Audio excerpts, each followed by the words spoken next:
নমস্কার চাষী বন্ধুরা, কিষাণ মানে অনুষ্ঠানে আপনাদের সকলকে স্বাগত।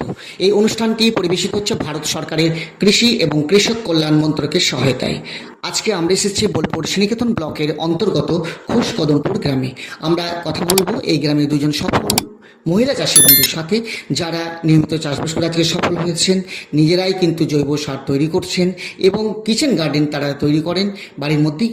আজকে প্রচুর সবজি চাষ করেছেন, সেটা দেখার মতন। চারিদিকে দেখতেই পাচ্ছি যে সবুজ আর সবুজ বিভিন্ন ধরনের সবজি চাষ করে তারা কিন্তু আজকে সফল হয়েছেন। এইরকম দুজন দিদির সাথে আমরা কথা বলবো, জানবো তাদের নানা অভিজ্ঞতার কথা। আপনার নাম? আমার নাম মামুন চ্যাটার্জি। আচ্ছা, মামুনদির কাছে জানবো যে কি কি চাষবাস করে থাকেন।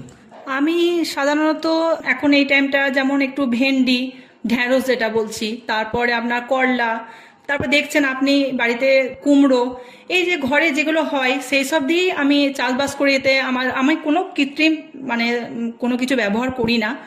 আর এটা আমি আপনাদের রেডিও শুনে আরও বেশি করে আমি ইন্সপায়ার হয়েছি, বা আমি ভাবি যে আমি আপনাদের শুনে যে কে কীভাবে কি চাষ করলে কি উপকার পাওয়া যায়।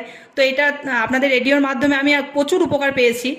আর আমার বাবা আমার দাদুর কাছ থেকে, আমার দাদুরাও করতো, তারপর আমার বাবাও করেছে, আর এখন আমি নিজে করছি। এতে আমার নিজের সংসারে উপকার হয়, আমি নিজে কিছু উপার্জন করতে পারি।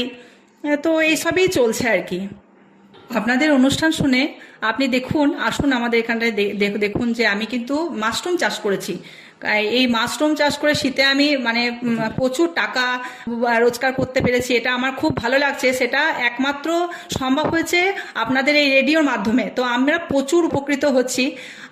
আর একটা কথা বলি, যেটা না বললেই নয়, ওই আমার যে বাড়ির খোসা যেই সমস্তগুলো থাকে সেগুলো আপনি দেখুন, আমি এই গর্ত করে এর মধ্যে ফেলে জৈব সার তৈরি করে আমি কিন্তু এইভাবে এই যে আপনার গাছগুলোতে আছে তার গোড়ায় গোড়ায় দিয়ে আমি কোনো রকম কৃত্রিম সার আর কি ব্যবহার করি না। আমি পুরোটাই জৈব সারের মাধ্যমেই করি।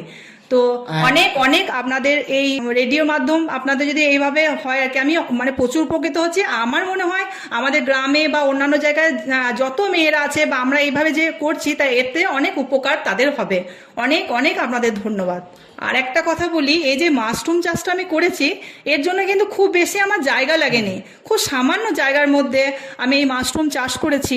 আর একটা কথা, যে এই মাশরুম চাষ করে কোনো আমার যে খুব বেশি খরচ হয়েছে তাও কিন্তু না। আমি বাড়ির এই যে জৈব সার, সেই সার দিয়ে আমি কিন্তু মাশরুম চাষ করেছি এবং আমি অর্থ উপার্জন করেছি। আমি এতে খুব উপকৃত হয়েছি। মাশরুম চাষ করে একটা কথা বলি, এর মধ্যে কিন্তু বাজারে যে চাহিদা, মাশরুম চাষ করে প্রচুর বাজারে চাহিদা, বেশ মোটা আর কি লাভ আমাদের করা যায়। আর একটা কথা, ওই কোনো পোকামাকড় কিন্তু মাশরুমের মধ্যে হয় না। এটা একটা খুব ভালো সুবিধা। যে কোনো মহিলারা কিন্তু ঘরে বসে এটা করতে পারে। হ্যাঁ হ্যাঁ হ্যাঁ, একদম যে কোনো মহিলারা ঘরে বসে কিন্তু এই মাশরুম চাষ করতে পারে। বাড়ির কাজ থাকলেও এটা যদি মনে করে একটুখানি সময় যদি বের করতে পারে, তাহলে ছোট্ট জায়গার মধ্যে এই মাশরুম চাষ করা যেতে পারে। এবং এখানে খরচ কম, জায়গা কম, এবং জায়গা কম লাগে, এবং সেচ বা সারের পরিমাণ খুব একটা বেশি লাগে না। রোগ পোকার সমস্যাও নেই। শুধুমাত্র একটু পরিচর্যা, একটু লক্ষণ করলেই কিন্তু মাশরুম চাষ করা যায়। এবং সেখান থেকে আপনি প্রচুর টাকা আয়ও করেছেন। একদম, আমি প্রচুর টাকা আয় করেছি মাশরুম চাষ করে, প্রচুর টাকা আয় করেছি আমি। আর মাশরুম চাষ করে বাজারে খুব চাহিদা, আমরা দিতে পারি না, এতটাই মাশরুমের চাহিদা রয়েছে বাজারের মধ্যে। দিদি তো মাশরুম চাষ করে আজকে ভালো রকম সফল হয়েছেন এবং প্রচুর টাকা রোজগারও করেছেন। পাশাপাশি আর কি চাষ করেন?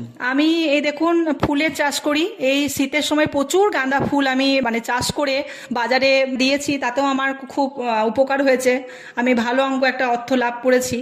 আর এই দেখুন সবজি আছে বাড়ির পাশে, আপনি দেখছেন এখন আমার ঢ্যাঁড়স আছে, করলা আছে, কুমড়ো আছে, গাছের পেঁপে আছে।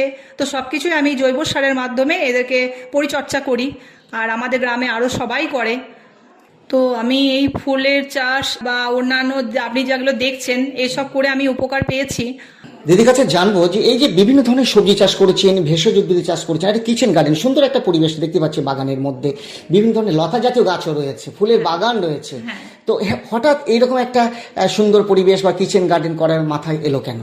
প্রথম কথা একটাই বলবো যে আমার দাদু, আমার বাবা, ওনারাও করেছেন, এখন আমি করছি, তাতে আমি উপকৃত হচ্ছি। আর একটা কথা যেটা না বললেই নয়, এতটা বড় করব কোনোদিন ভাবতে পারিনি। সেটা অবশ্যই আপনাদের চ্যানেলের জন্য।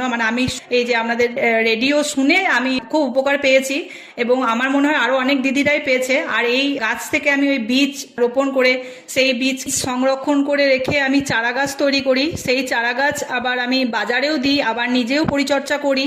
আর আমার সব থেকে বড় কথা, এই কাজটাতে আমি খুব আনন্দের সাথে করি, আমার খুব ভালো লাগে এই কাজটা করতে। আমি সারাদিনে বাড়ির কাজকর্ম সেরেও যে আমি এই সব কাজগুলো করি, তো এর মধ্যে একটা আমার মানে কি বলবো, একটা আলাদা আনন্দই লাগে। আমি আনন্দের সাথে কাজ করি, কাজের সাথে যখন আমি যেই উপার্জনটা আমার হয় সেটা তো আমার খুব ভালো লাগে, আমার সংসারের কাজে লাগে। দিদির কাছে জানবো যে এই যে বিভিন্ন ধরনের সবজি চাষ করেছেন, ফুলের বাগান তৈরি করেছেন এবং লতা জাতীয় গাছও রয়েছে দেখতে পাচ্ছি, মাচাও তৈরি করেছেন, তো এগুলো তো নিজের হাতে তৈরি? হ্যাঁ, অবশ্যই, একদম নিজের হাতে তৈরি, আমি নিজে করি এবং আমার এক মেয়ে আছে, সেও আমার হাতে হাত লাগিয়ে সহযোগিতা করে, সেও শিখছে। এবং আমি আরো সবাইকে বলবো এইভাবে করুন, আপনারা অবশ্যই উপকার পাবেন। আচ্ছা দিদিকে বলবো যে এই যে ভেষজ উদ্ভিদের চাষ করেছেন, সেখানে তো আপনার এটা ভেষজ উদ্ভিদের চাষ করলে এটা তো গুণাগুণ অনেক বেশি এবং ঘরোয়া পদ্ধতিতে চাষ করা যেতেই পারে এবং এগুলো তো চাহিদাও রয়েছে। একদম অনেক চাহিদা আছে, বলছি তো, যেমন মাশরুমের প্রচুর চাহিদা, মানে আমরা দিতে পারি না, এতটাই চাহিদা থাকে। তো অবশ্যই মাশরুম চাষ করুন। আর একটা কথা, এটার জন্য কিন্তু খুব বেশি জায়গা লাগে না। আপনি প্রথমে ছোট থেকে শুরু করুন, দেখুন ছোট থেকে আস্তে আস্তে আপনার নিজেরই মানে ইচ্ছা হবে যে এটা করি ওটা করি, তারপর আপনার মানে আস্তে আস্তে আপনার বড় হয়ে যাবে। সে মানে যে খুব বেশি জায়গা লাগবে, খুব বেশি করতে হবে এমন না, এইভাবে করুন, মানে অনেক উপকার হবে।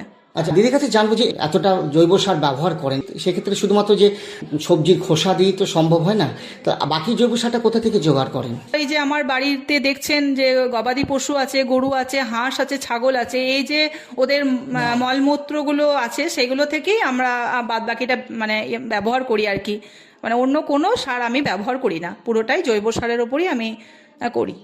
দিদির কাছে জানবো যে এই যে আমরা জানি প্রতিটি ফসলের ক্ষেত্রে রোগ পোকার সমস্যা খুব বেশি হয়ে থাকে, তো সেক্ষেত্রে আপনার যে বাগান রয়েছে বা সবজি বাগান, আশা করি খুব একটা রোগ পোকার সমস্যা হয় না, আর হলেও কি ব্যবস্থা নেন, কিভাবে নিয়ন্ত্রণ করেন?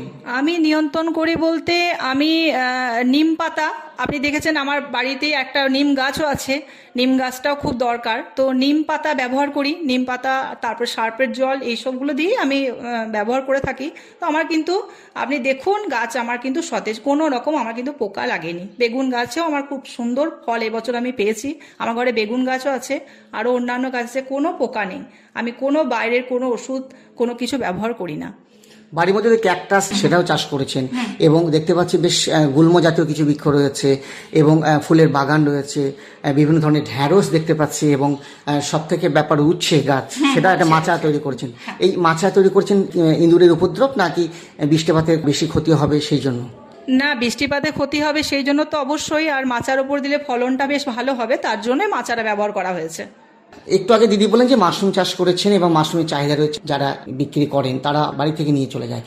বিভিন্ন ধরনের যে সবজি চাষ করেছেন, উচ্ছে টুচ্ছে রয়েছে, এখানে তো প্রচুর পরিমাণে ফলন আপনি বা ফসল পান, সেক্ষেত্রে কি বাজারে যেতে হয় না এখান থেকে সব নিয়ে যায়, না পাড়ার লোকরাই এখান থেকে নিয়ে চলে যায়? না না, পাড়ার লোকও অনেকে আসে, পরিচিতরাও অনেকে আসে, প্লাস বাজার থেকে আমার এখান থেকে লোক এসে নিয়ে চলে যায়। আমাকে এর জন্য আমার যেটুকু পরিচর্যা আমার বাড়িতে বসে, আমাকে আলাদাভাবে কোনো কিছুই করতে হয় না, সব নিয়ে চলে যায়।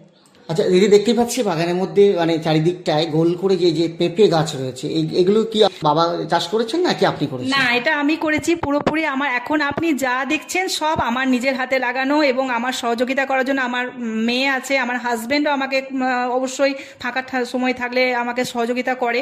আর এই যে পেঁপেগুলো দেখছেন, এখন বাজার ক্রয় মূল্যে পেঁপে ইয়েটাও দামটা বেশ ভালোই আছে, তো পেঁপেটাও আমি পাকা পেঁপে বিক্রি করি, কাঁচা পেঁপেও বিক্রি করি, প্লাস আমার বাড়িতে খাওয়া হয়। পেঁপে পেটের জন্য খুব ভালো, খুব, ওই জন্য আমি পেঁপেটা খুব ভালোই এবারে মানে চাষ করেছি। দেখতে পাচ্ছি যে প্রচুর পেঁপে গাছ রয়েছে এবং ফলন অনেক বেশি হয়েছে এবং প্রচুর ফুলও ধরেছে দেখতেই পাচ্ছি, এবং পেঁপে তো চাহিদা রয়েছে, গুণাগুণ তো অনেক বেশি।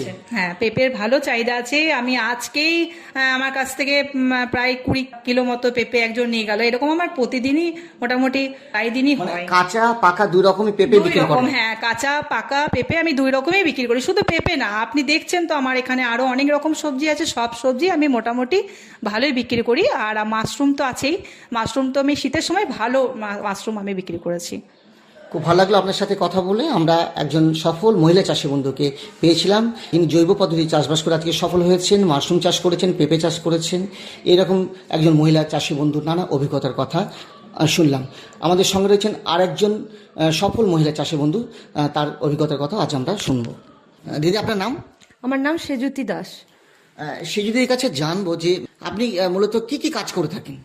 আমি এই বাগানে নানা রকম ফুলের গাছ, ঘরের কাজ, তারপরে ঘরের যে টুকটাক সবজির দরকার হয় সেগুলো আমি উঠোনেই চাষ করি, করে নিজেদেরও প্রয়োজনে লাগে, অন্যকেও কিছু কিছু দেওয়া হয়, বা অন্য সবজির জন্য নিয়ে যায় যারা, তাদেরকেও দেওয়া হয়। এখন কি কি চাষবাস করেছেন?